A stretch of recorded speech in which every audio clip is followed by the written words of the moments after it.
Ask Tara and Jamie Anything. A podcast filled with surprises.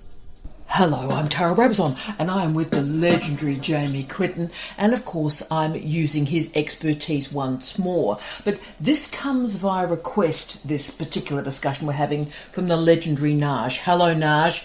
And Naj asked us to talk about the relationship and how one moves from a PhD to a postdoc. Now, that's a great question, but can I say this is also contextualised via a series that's about to start in actually our post series, our video series, where I've been asked to explore how one actually moves from a PhD into a working environment. So I'll certainly be doing that. It's quite a long and involved series, but I want to make sure while that series occurs and runs, we also have for our scientists a little bit of a side quest to help you with the bespoke strategies you need for a successful postdoc. Because obviously moving from a PhD to a job, the postdoc is part of that, the postdoc is a job, but it's also got some very specific requirements, and that's what I thought we'd talk about for now. So, hello, Jamie. Hello. It is lovely to see you. And so, because obviously you've got the scientific expertise and you did the postdoc,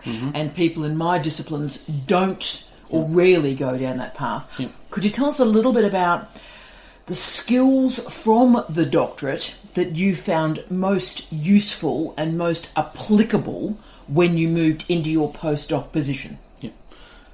So specific skills or the mindset about skills? Because I think it's both. I think that's a great point. Okay, so I did 2 postdocs and I've trained many PhD graduates, most of whom have gone on to do other things, and several have done postdocs themselves. Yes. So whether it was my experience or whether I'm training someone, the most interesting thing about it is you transition from, in your own mind, being a student to being a paid professional that moves into what is basically what your family might call a real job. Yeah.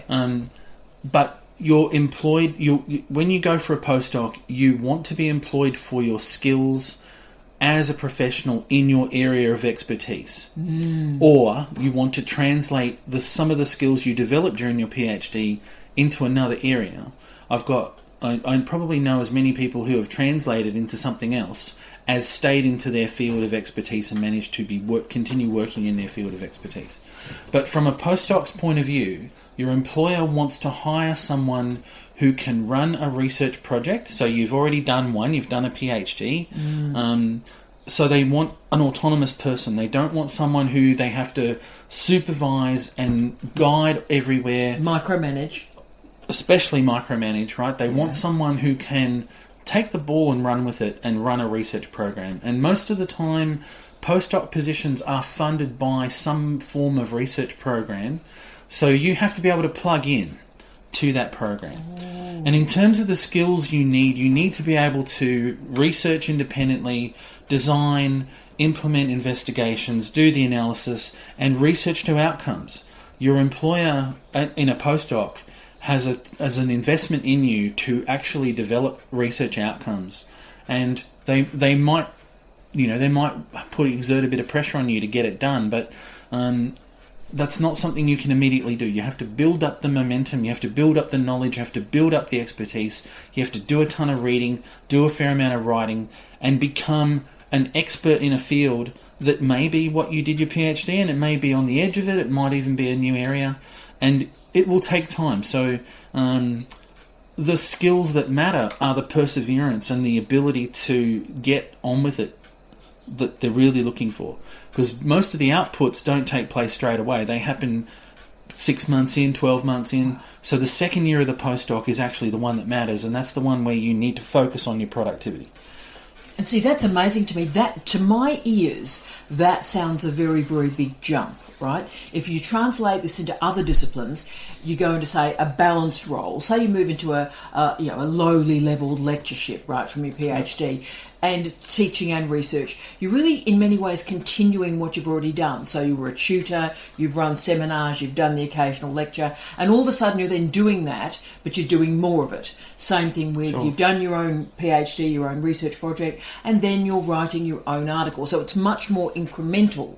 Whereas from what you've said in a postdoc, there's a jump there that you're going into almost some sort of research management.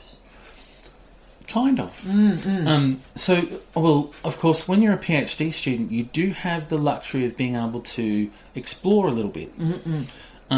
For a postdoc, someone is hiring you to achieve a certain research project with outcomes. In a particular time. So I guess the general way to look at it is there are KPIs, there are key performance indicators that are part of a postdoc that are not necessarily part of a PhD. No one wants to hire someone. See, postdocs are expensive. They are. Postdocs are about 3 to 4 times the price of a PhD stipend. Yes. And it's a significant commitment financially from a research project or a grant, or even if it's departmental funding. They actually need to invest in someone who's going to produce the outputs. So the best way to think about it is developing and using skills. So you need to build your confidence in that before you go for a postdoc. Well, I feel changed by this conversation. So how does a postdoc emerge? This is an interesting one. So, okay, you want to do a postdoc. Can you tell us about how the application process appears? Where does this postdoc magically come from, Jamie? Okay. Good question. So most of the time they emerge because, like most jobs in the job market, the right conditions appear for it to happen. So somebody might have a research program, they get some money, and they're lucky enough that they can fit a postdoc salary into the budget of that project, and then they'll be advertising for it. And like most things in the job, it's like every other job in the job market. If they're advertising internationally, they're hoping to find the person with the best match of skills that they think they need for the role, and people apply and they interview and they do that. When I finished my PhD, it was a long time ago now, so I can't say that the way it is now might necessarily be the way it was then, but I applied for 7 postdocs when I finished my PhD, and they had a bit of breadth across what each of them looked like and how they came about. So one of them was a visiting scholar, came to our department, gave a seminar.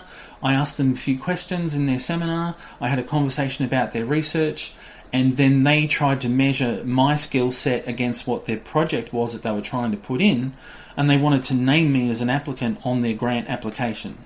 Wow. And I was a bit uncomfortable about that because it was in a completely different country, and I was still, I was in the final year of my PhD, still writing my thesis.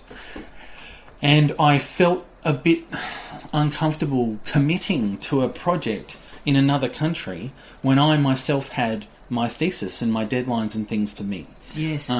But they configured it in such a way that they wanted to name me on the application, and I still had a right of refusal. Yes. So I let them do that. And that was successful, and they offered me that job. I didn't take it. That wasn't a postdoc. That wasn't the postdoc that I did. And that was in France, and I was in Australia when I was doing my PhD. So that was one where that was one set of circumstances. The one that I took, in fact, the 2 that I had to agonise over between, both of them were advertised internationally through a website called postdoc.com or through Seek or something like that. And it was a proper application process, and I applied.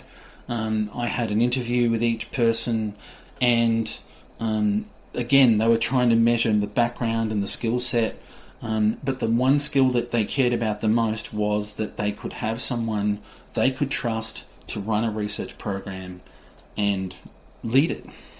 And it's fascinating how you've talked about that appointment process. When I've been doing some research for this particular podcast, I've seen postdocs advertised on LinkedIn, I have, and I've seen them to a certain extent advertised on Seek. But it is intriguing that actual institutions, so the universities, on their website, on their jobs available, that's where you find a lot of postdocs. So I think for colleagues listening to this, it might be important to talk to your supervisor and ask, what are the best known research clusters and universities in your field? And then start to watch their particular job or positions available, and I mean probably the year before you're thinking of going and doing the postdoc, because a lot of them, maybe it's about the money that's available or lack thereof in universities, but look to the institutional job board. So can I add to that? Oh yes. So that's absolutely right. Many of you will probably know or have seen PhD stipends and positions advertised. It's not that different, right? When someone wants to hire a postdoc, if they don't have someone in mind, they tend to advertise it like they do most jobs. Same with PhD projects. There are places around the world where people have money, but they don't have the pipeline of students to supply this. So the other thing I was going to say was your supervisor's network matters. And also the networks you create during your PhD also matter. Because of mine, 2 of them came about because of what you would call 2 or 3 degrees of separation. So in my final year of my PhD, I went to an international conference. I published 2 conference papers at that conference in Europe, and I met various people who were significant in my field of expertise. And when I was looking for postdocs, I contacted 2 of them and felt comfortable contacting them and asking them if they had any opportunities or if they knew anyone who had any opportunities. And a couple of leads came about because of that. So don't underestimate that. Don't underestimate your supervisor's network either. And a lot of it depends on how willing you are. It's very much, for me, it was very much on the edge and even beyond the end of my comfort zone at the time. But I kind of accepted that, given I had a plan of what I wanted to do with my career and what I wanted to do with my life, and I knew that the international experience was kind of essential, or I should say my ability to achieve the long-term goal was definitely enhanced by the international experience. So it was quite challenging. I had a 1-year-old at the time, and that willingness. So getting your mindset right before you engage with it also matters. I think that's great. Also, I should say, and this is the tragic or sad bit of our conversation, is that if we were having this talk 3 years ago, I would have said also look at Twitter. Because Twitter is a great way for people who need somebody at reasonable speed that you can actually put in postdocs, put in academic Twitter, and up come these postdocs. Now, of course, because academics are now leaving Twitter in very, very large numbers, and again, there's all sorts of shadow banning and so forth, I have noticed that the capacity to see jobs available for early career researchers has also declined with Twitter. So those informal, proactive approaches are even more important, I think. But you also need to explore and proactively seek where you find that information. So is ResearchGate worth a look? I don't know. LinkedIn definitely has lots of advertisements and jobs, and I would be amazed if it wasn't one of the main platforms now for postdoc advertisements. Well, if you remember about 5-6 years ago, the biggest growth of a particular sociological, collective on LinkedIn were PhD students. So suddenly PhD students were invisible on the platform, and then bang, they started to appear. So I think that's important. But I also think my point about look at the key universities in your field where the great clusters for nanotech or, coastal science, coastal regeneration exist. Look at those universities and then, look at their job postings. Well, you know your field of expertise. You know where the experts are from what you've read and what literature you've put together for your PhD. That's if you're looking in the area of your PhD. I've had friends who have developed skills during their PhD that they didn't anticipate developing at the start of their PhD, and then they've ended up working in that area instead. So 2 examples are when I started out as an undergrad, my closest friend, who was also my biggest rival, and I would like to say we had a healthy rivalry, he finished his PhD in physics, and then he went to business school and did actuarial studies, and he now works for the Westpac Bank in Sydney. He does a lot of mathematical modelling and things like that, which he really developed very, very deeply and very strong skills in his PhD. But he didn't say, I'm going to finish my PhD and then I'm going to pursue a career as a physicist. No. He translated it. A different friend in theoretical physics did a lot of theoretical work, and then he did some simulations using Unix. Unix was a reduced RISC processor computer, a DEC Alpha, instead of a PC or a Mac, and it ran on Unix. And he became so adept at Unix that he ended up working for Hewlett-Packard, running their IT division that supports their software, right? Yeah. Because of his Unix skills. So you may develop skills during your PhD. And why am I going here? I'm going here because if you see the PhD as a skill-building exercise, almost like most of your degrees and most of the things you do, look for opportunity for developing skills on the edges of what you're actually focusing on your project, because you never know how they might be helpful later. And that's why we're having this conversation, because Naj was very focused on the PhD to postdoc. And we need to always remember that 60% at least, it's now at about 61%, but about 60% of PhD students graduate. The ones that graduate do not remain in a university. So they go into other professions. And that's why we're going to be doing this wider series in the post about movement from a PhD and getting all sorts of jobs. And I think your three examples from the three lads in physics are a great example of that. What skills do you want to have? Yeah. And what skills can you sell? Yeah, and my last question is, I suppose, to Naj and to all of us as I'm now writing this long series about moving post the PhD to your future, but what advice would you offer to people who are applying for a postdoc right now? Well, we're living in interesting times. Ooh, So we have a lot of volatility in funding for research and funding for things. I get many emails per week from people who are cold contacting, hoping and looking for an opportunity. There's not a lot of opportunities going in my world. However, it comes down to, if you don't seek and you don't ask, you won't find. Yes. So you need to come up with a way in which you can sell yourself and your skills. And it's about matching what you have to sell with people who are looking for those skills. In the first instance, that's what you need to do. Because it doesn't matter how brilliant you are, it doesn't matter how great your PhD was. It doesn't matter if you publish 15 articles out of that PhD. No. If you go to somewhere and you have an interest in something, but you don't have the track record that says, I can plug into this and I can be not only functional, but, good at it, I can actually achieve outcomes, you're not going to be successful no matter what. And also, the more you do that, the more desperate you seem. And I know that people are desperate. Well, in desperate times, there's not, as I said, there's not that many opportunities going. No. But as someone who has been there and applied for lots of positions, don't burn yourself out going for things that you're not likely to get. Yeah. If you have a passion matters. But traction is the thing you want to achieve. Oh, there's a great line. That's a new T-shirt for us, I think. big shout out to our wonderful Kylie. But so it is a movement from passion to traction. Yeah. I think we finish it there.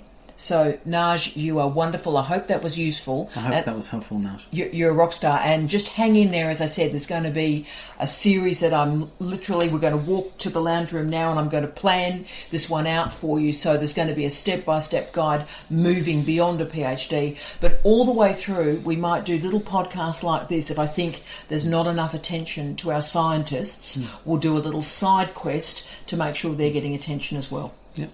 Can I close by saying, no matter what you do, whether it's a postdoc or even after you've done a postdoc, if you find yourself in industry or you find yourself in commerce, find yourself doing a startup business of your own, keep developing your skills. There it is. Everything is skill development. Everything is movement. Traction. Thank you, Jamie.